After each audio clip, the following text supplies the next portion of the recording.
இந்த அரசு பொறுப்பேற்றதிலிருந்து ஒரு குடும்ப சண்டை போல தொடர்ந்து போராட்டத்தை நடத்திக்கிட்டே வர்றோம். முதல்வனுடைய வாயில் இப்போ பழைய பென்ஷன்ற வார்த்தை வர மாட்டேங்குது, பென்ஷன் வர மாட்டேங்குது, வரையறுக்கப்பட்ட ஊதியம் வரும். இதை தவிர எல்லாம் வருது. நீண்ட டிஸ்கஸ் என்பது உதயச்சந்திரனோடு நாங்கள் நடத்தினோம். எல்லா டிமாண்டையும் ஒன்றுன்னா அவர் நிராகரிக்கலை. கடைசியாக அவர் சொன்னது, கீழே இந்த அறிவித்திருக்க போராட்டத்தை கட்டம் கட்டினதை மட்டும் கொஞ்சம் ரீகன்சிடர் பண்ணுங்கள். இந்த அரசு ஊழியர், அரசு பணியாளர், ஆசிரியர்களுக்கு எதிரான அரசாக நீங்கள் நினைக்கிறீங்களான்னார். நினைக்க வச்சுக்கிட்டு இருக்கார் முதல்வர் நாங்கள் சொன்னோம். அப்போ பல மாநிலங்களில் மேற்கு வங்காளம் உட்பட மம்தாவை விட அந்தம்மா பழைய பென்ஷன் கொடுத்துக்கிட்டு இருக்காங்க மேற்கு வங்காளத்தில். அதை உதயச்சந்திரன் இல்லைன்னாரு. மறுபடியும் நம்ம சேலஞ்சு பண்ணோம். அப்புறம் ஒத்துக்கிட்டார். அப்போ டிஏ கொடுக்கறது, அதை ஒரே ஒரு சின்ன இதாக நாங்கள் சொன்னோங்க. அந்த எடப்பாடியினுடைய அரசு ஒவ்வொரு ஆண்டும் ஒரு ஜீவோ போடுவாங்க. கொரோனாவை காரணம் காட்சி உங்களுடைய காலங்காலம் பெற்றுட்டு இருக்கக்கூடிய சரண்வெடுப்பு ஓய்வூதியம் இந்த ஒரு ஆண்டுக்கு இல்லைன்னு அன்டில் ஃபர்தர் ஆர்டர்னு போட்டது யார்?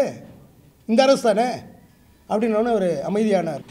ஆனால் எங்களுடைய பென்ஷனுக்கு எங்கள் உரிமையும் மக்களுடைய வரிப்பணத்தில் பெறக்கூடியவங்களை ரிசர்வ் பேங்க் கவர்னர் சொல்கிறார், மாநில அரசு ஒருபோதும் பழைய பென்ஷனை கொடுக்கணும்னு நினச்சிங்கன்னா திவால் ஆகிடுவீங்க. யாரெல்லாம் இப்போ எதிரியாக மாறிக்கிட்டு இருக்காங்க பாருங்கள். அரசு விருந்தினர் மாளிகை, அங்கே தான் ஒன்று கூட போகிறோம்.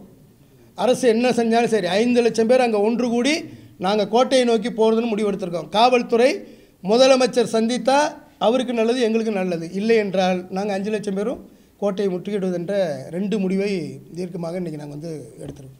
சமீபத்தில் ஏற்பட்ட வெள்ளம் புயலின் காரணமாக மக்களுக்கான துயர் துடைக்கக்கூடிய பணியில் மாநில அரசு கடுமையாக ஈடுபடக்கூடிய நேரத்தில் மக்களுடைய வரிப்பணத்தில் ஊதியம் பெறக்கூடிய ஆசிரியர்கள், அரசு ஊழியர்கள், அரசு பணியாளர்கள் நாங்கள் அனைவரும் இந்த 14 லட்சம் பேரும் இந்த மக்களுக்கான துயர் துடைப்பு பணிக்காக ஒரு நாள் ஊதியத்தை வழங்குவது என்ற தீர்மானத்தை முதல் தீர்மானம் நிறைவேற்றியிருக்கோம். இரண்டாவது, மக்களுடைய வரிப்பணத்தில் ஊதியம் பெற்றாலும் இந்த அரசு பொறுப்பேற்றதிலிருந்து ஒரு குடும்ப சண்டை போல தொடர்ந்து போராட்டத்தை நடத்திக்கிட்டே வர்றோம். நாங்கள் போராட்டத்தை அறிவிக்கும் போது அமைச்சர்கள் அழைத்து பேசுவது அல்லது முதல்வருடைய கவனத்துக்கு கொண்டு செல்வது என்ற அடிப்படையில் கடந்த 9ஆம் தேதி தமிழ்நாடு முழுவதும் தமிழகத்தினுடைய முதல்வருடைய தேர்தல் வாக்குறுதியும் ஜாக்டோஜியினுடைய தீவுத்தொடர் மாநாட்டில் மாண்புமிகு முதல்வர் பேசியது போல மறுக்கலை, மறைக்கவும் இல்லைன்னாரு. ஆனால் இப்போ மறுத்துக்கிட்டே இருக்கார் அப்படின்ற அடிப்படையில் அவரை நினைவுபடுத்துறதுக்காக 9ஆம் தேதி தமிழ்நாடு முழுவதும் மறியலை வச்சுருந்தோம். மக்கள் புயல் வெள்ளத்தில் இப்படி பாதிக்கப்படும் பொழுது 4 மாவட்டம் தானே, 4 மாவட்டத்தை விட்டுட்டு தமிழக முதல்வர் கவனம் இருக்கக்கூடிய இடத்துல நம்முடைய மறியலை நடத்தலான்னு முடிவு பண்ணும்போது கூட நாங்கள் நிச்சயமாக அப்படி பண்ணக்கூடாதுன்னு அந்த போராட்டத்தை ஒத்தி வச்சோம். இன்றைக்கு ஏற்கனவே எடுத்த முடிவு மாண்புமிகு தமிழக முதல்வருக்கும் நாங்கள் கொடுத்துருக்கோம். அங்கே இருக்கக்கூடிய ஃபைனான்ஸ் செக்ரட்டரி, முதன்மைச் செயலாளர் எல்லார்ட்டையும் கொடுத்துருக்கோம்.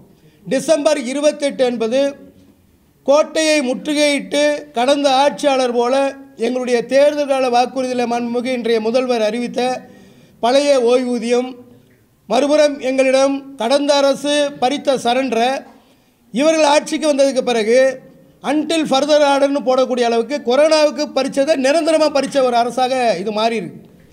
எனவே இதை மீட்பது இந்த அரசிடமிருந்து போராடி தான் மீட்க முடியுன்ற முடிவு இன்றைக்கி நாங்கள் எடுத்ததன் அடிப்படையில் புயல் பாதிப்புகள் அத்தனையும் எல்லாத்திலிருந்து மீட்கக்கூடிய எங்களுடைய ஒரு நாள் ஊதியத்தை கொடுத்தாலும் ஏற்கனவே திட்டமிட்ட அடிப்படையில் டிசம்பர் 28ஆம் தேதி சற்றேறக்குரிய 5 லட்சம் அரசு ஊழியர், ஆசிரியர், அரசு பணியாளர்கள் சென்னையை நோக்கி கோட்டையை முற்றுகையிடுறது. அதில் கூட நாங்கள் கடிதம் கொடுத்துருக்கோம். 5 லட்சம் அரசு ஊழியர், ஆசிரியர்கள், அரசு பணியாளர்கள் சென்னையை நோக்கி முற்றுகையிடுவது எங்கள் நோக்கமல்ல. முதலமைச்சர் சந்தித்தால் முறையீடு, சந்திக்க மறுத்தார் என்றால் நிச்சயமாக முற்றுகையிடுவது அடுத்த கட்ட போராட்டத்தை தீர்மானிப்பின் அடிப்படையில். ஏன்னா அடுத்தடுத்து எங்களுக்கு ஜனவரி பிறந்ததுக்கு பிறகு அந்த கோட் ஆஃப் கான்டக்ட் வந்துடும், தேர்தல் அறிக்கை வந்துடும். அதுக்கப்புறம் எல்லா தேர்தல் அறிக்கை எழுத ஆரம்பிச்சிடுவாங்க. இப்பயே பல பேர் எழுதிட்டாங்க. பழைய பென்ஷனுக்கான அந்த போராட்டத்தை நடத்தும் பொழுது இன்றைக்கு தமிழக முதல்வர் எதிர்க்கட்சி தலைவராக இருக்கும்போது தேர்தல் அறிக்கையை எழுதினதை பல மாநிலங்கள் இவர் எழுதுனதை அவங்க அமலாக்கிட்டாங்க. 6-7 மாநிலங்கள் பழைய பென்ஷனுக்கு வந்தாச்சு. ஆனால் இவர் தேர்தல் அறிக்கையில் எழுதிட்டு இப்போ 30 மாதம் கடந்த பிறகும் முதல்வருடைய வாயில் இப்போ பழைய பென்ஷன்ற வார்த்தை வர மாட்டேங்குது, பென்ஷன் வர மாட்டேங்குது, வரையறுக்கப்பட்ட ஊதியம் வரும். இதை தவிர எல்லாம் வருது. நாங்கள் ஃபைனான்ஸ் செக்ரட்டரிகிட்ட நேராக கேட்டோம். மக்களுக்கு மகளிர் உரிமை தொகை எப்படி 12,500 கோடி ரூபாயை எங்கேருந்து கண்டுபிடிச்சிங்க? உடனடியாக பண்ணுறீங்க இல்லையா? அப்போ எங்களுடைய பணம் சரண்டர் மற்ற அம்சங்கள் இதிலிருந்து தானே எடுத்து கொடுத்தீங்கன்னா அவர் அமைதியாக இருக்கார்.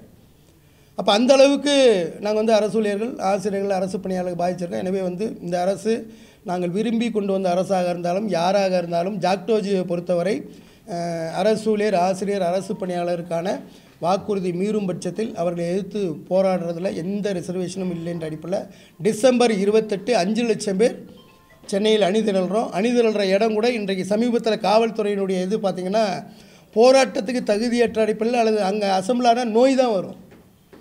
ராஜரத்னம் ஸ்டேடியத்துக்கு பக்கத்தில் அங்கே போய் அசம்பிளாக வைப்பாங்க.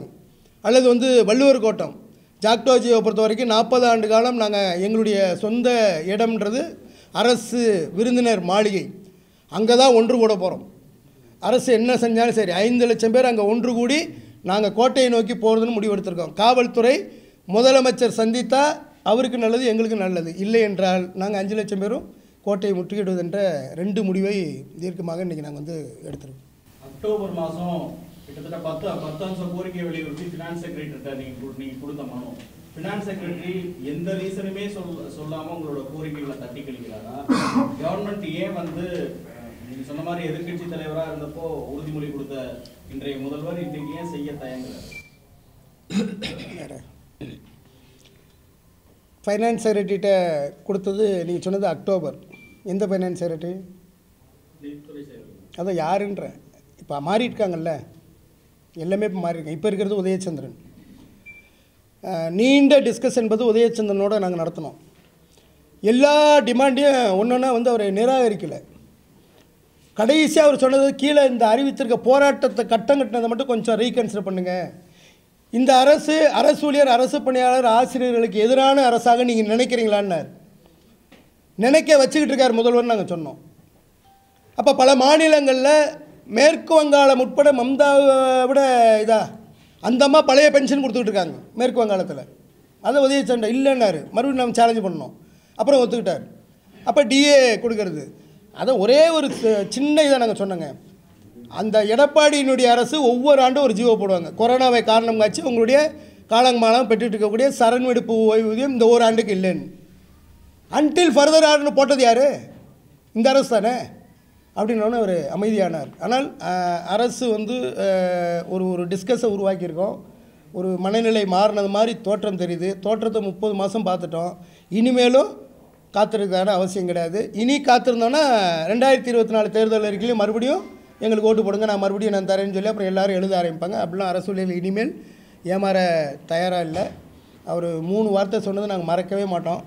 மறைக்க மாட்டேன், மறுக்கவும் மாட்டேன்னாரு. அந்த வார்த்தையை தான் சொன்னார். ஆனால் அவர் மறைக்கலை, அதே மாதிரி மறக்கலை. ஆனால் மறுத்துக்கிட்டு இருக்கார். 3ல் 1 நடந்துகிட்டு இருக்கு. சார், இப்போ சட்டமன்ற தேர்தல் அறிக்கையில் பழைய பென்ஷன் கொடுப்பாங்க. இப்போ நாடாளுமன்ற தேர்தலையும் அந்த அறிக்கை உங்களுக்கு கொடுத்து கொடுத்தாங்க. ஜாக்டோஜியோ எப்படி ஜெயம் பண்ண முடியும்? இல்லை, அப்படி வரக்கூடாதுங்கிறதுக்காக தான் இப்போ கணக்கு தீர்க்கிறோம். போராட்டத்தை தவிர ஜாக்டோஜியோக்கு என்ன இருக்குது? மறுபடியும் நாங்கள் தேர்தல் வாக்குறுதிக்காக போராடுறவங்க கிடையாது. எல்லா கட்சிகளும் தேர்தல் அறிக்கை எழுதுவாங்க. தேர்தல் அறிக்கைனால எங்கள் போராட்டமாக எங்களுடைய உரிமைக்கான போராட்டத்தை நடத்திக்கிட்டே இருப்பான். தேர்தல் அறிக்கையில் எழுதினாலும் சரி. தேர்தல் அறிக்கையில் எழுதக்கூடிய கோரிக்கையே கிடையாது. அது எங்களுடைய வாழ்வாதாரம். ரிசர்வ் பேங்குடைய கவர்னர் திருடிட்டு போகிற திருடனை பிடிக்க மாட்டார். ரிசர்வ் பேங்க் கவர்னர் சொல்கிறார், மாநில அரசு எக்காரணத்தை கொண்டு பழைய ஓய்வூதியத்தை கொடுத்துறாதீங்கன்னு. ரிசர்வ் பேங்க் கவர்னர் வேலையாது. என்ன சிஸ்டம்னே தெரில.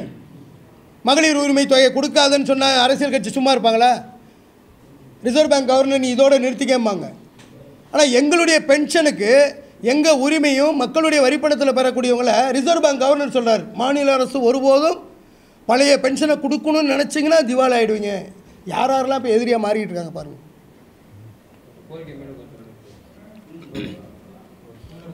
எங்களுடைய 10 அம்ச கோரிக்கைகள் இருக்குது. எங்களுடைய வாழ்வாதார கோரிக்கையான பழைய பென்ஷனை வழங்கிட வேண்டும்.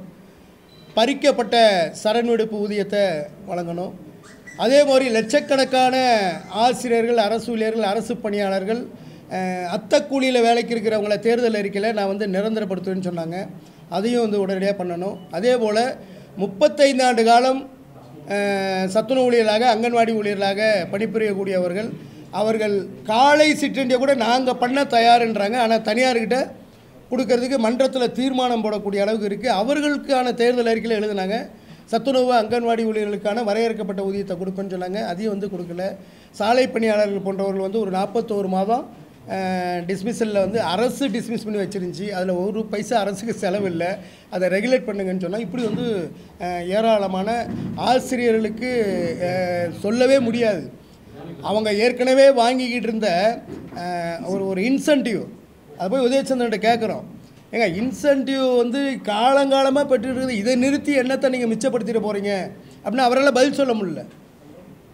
வருஷத்துக்கு ஒரு முறையா அப்படி வாங்கிக்கோங்க, மாதம் மாதம் பெற்றுக்கிட்டு இருந்தது கல்லூரி ஆசிரியராக இருக்கட்டும், யாராக இருக்கட்டும். இதெல்லாம் வந்து இன்றைய முதல்வனுடைய தகப்பனார் காலத்தில் நாங்கள் போராடி பெற்ற உரிமைகளை இன்றைக்கி இவர்கிட்ட இழந்துக்கிட்டு இருக்கோம்.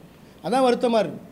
அது நாங்கள் அமைச்சர்கள்ட்டையும் சொல்லியிருக்கோம். நாங்கள் எனவே வந்து போராடி தான் மீட்க முடியுன்ற எல்லைக்கு கொண்டு போகிறது, கொண்டு போகாதும் இந்த ஊடக நண்பர்கள் வாயிலாக முதல்வர்கிட்ட அந்த பாலை தள்ளிட்டோம்.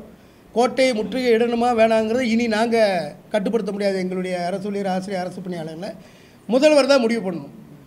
முன்கூட்டியே அழைத்து பேசி பிரச்சனையை தீர்ப்பாக நம்பிக்கை இருக்கான நம்பிக்கை இருக்குது. அதில் ஒன்றும் மாறுபட்ட கருத்து கிடையாது.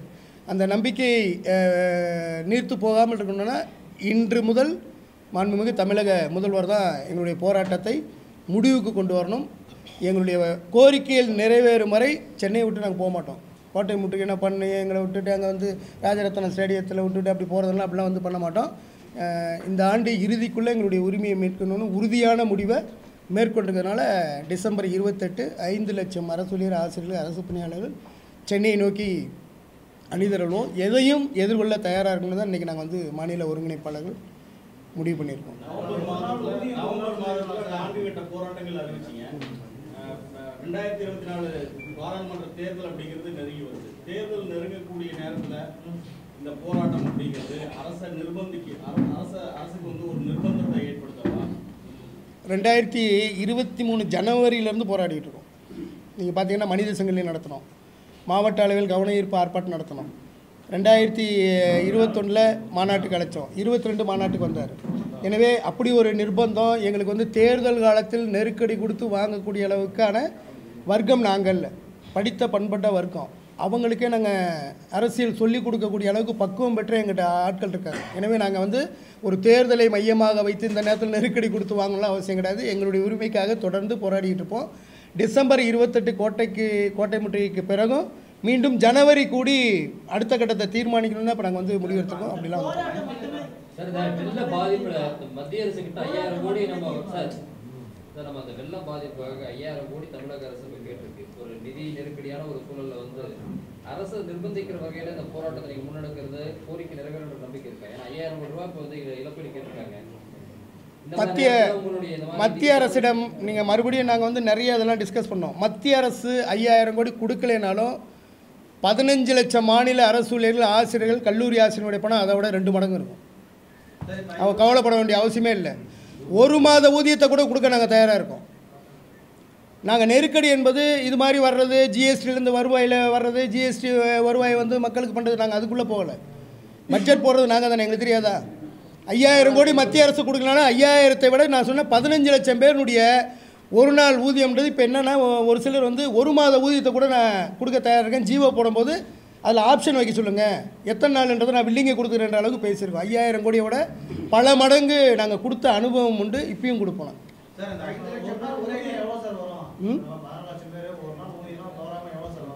இதானுங்க சொன்னேன், 5000 கோடியை விட அதிகமாக இருக்குன்னு. குறைந்தபட்சம் நீங்கள் பாருங்களேன், மக்களுக்கு கொடுக்கக்கூடிய ஒரு 1000 ரூபான்ற மாதிரி நாங்கள் குறைந்தபட்சம் 1000 ரூபா வாங்குகிற ஆள் கிடையாது. அதை விட அதிகமாக தான் இருக்கும். ஒரு 5000 ரூபான்னு கணக்கு பண்ணுங்கள், 15 ஆளில் பெருக்கி பாருங்கள். நீங்கள் வந்து ஐஏஎஸ் அதிகாரிகள் கொடுப்பாங்க, எல்லாரும் கொடுப்பாங்க. 5000 கோடியை விட பல மடங்கு இதாக இருக்கும். சார், இப்போ அந்த 28ஆம் தேதி 5 லட்சம் பேர் இந்த முற்றுகை போராட்டத்தில் ஈடுபடும்போது அன்றாட அரசு பணிகள் பாதிக்கப்படுமா இல்லை இயல்பு சூழல்? என்னைக்கு பாதிக்கப்படாமல் இருக்குது? இப்போ இந்த 4 நாள் புயலில் பாதிக்கப்பட்டதை நாங்கள் தானே பார்க்குறோம். அடிஷ்னல் சம்பளம்லாம் வாங்கலையே. அன்றைக்கி நாங்கள் இழந்த மக்களுடைய சான்றிதழ் உட்பட எல்லாம் இழந்ததை நாங்கள் போட்டு எங்களுக்குன்னா ஸ்பெஷல் பேவாக தராங்க. ஓவர் டைம் அலவன்ஸ்லாம் கிடையாது. மக்களுக்காக இரவு பகல் பார்க்காம நீங்கள் அரசு ஊழியர் காலைல 10 மணிக்கு வந்துட்டு 5:45 போகிறான்னு எல்லோரும் நினைப்பீங்க. அப்படிலாம் கிடையாது. நாங்கள் நைட்டு எங்களுக்கு பார்த்தோன்னா லைட் எரிஞ்சிக்கிட்டா இருக்கும். வீட்டில் எரிஞ்சோ இல்லையா, அங்கே ஆஃபீஸில் எரிஞ்சிக்கிட்டு இருக்கோம். எதுக்கு பண்ணுறோம்? என்ன இருந்தாலும் வந்து அரசனுடைய பாலிசி தப்பாக இருந்தால் கூட எங்களை தானே கல்லெடுத்து அடிச்சுட்டு போகிறோம். நாங்கள் சொல்லவும் கூடாது, அரசனுடைய பாலிசின்னு சொல்லக்கூடாது. சொல்லாமலே நாங்களே சமாளிக்கணும். ஒரு சம்பளம் எங்களால் வாங்க முடியலங்க. ஒரு சர்வர் வந்து பேங்க்கில் வந்து நம்ம சம்பளம் வந்துச்சுன்னு வைங்களேன், பேங்க் லோன் வாங்கின கடன்காரன் 1 நிமிஷத்தில் எடுத்துட்றாங்க. என் சம்பளத்தை கிரெடிட் ஆன அடுத்த செகண்டு ஹவுசிங் லோன் எடுத்துட்றான். ஆனால் என் சம்பளத்துக்கு சர்வர் சுற்றிக்கிட்டே இருக்குது, சம்பளத்தை எடுக்க முடியல. இப்போ அதுக்கு மட்டும் சர்வர் கரெக்டாக வச்சுருக்கான் கடனை பிடுங்கிறதுக்கு. எனவே வந்து அரசு நினைக்கிற மாதிரிலாம் மக்களுக்கு எந்த பாதிப்பும் வராது. அவங்களுக்கு என்ன பாதிப்பு வந்தாலும் நாங்கள் தான் அவங்களுக்கு வந்து நேர்த்தியாக இது வரைக்கும் பண்ணி கொடுத்துருக்கோம். மக்கள் ஒருபோதும் எங்களை பண்ண மாட்டாங்க. நான் ரொம்ப சந்தோஷமாக போயிட்டு வாங்க, நான் நாளைக்கு கூட வந்து வாங்கிக்கிறேன்னு தான் சொல்லுவாங்களோ ஒழிய அப்படிலாம் மக்கள் எங்களுக்கு எதிராக யாரும் இல்லைங்கிறதுல உறுதியாக இருக்கும்.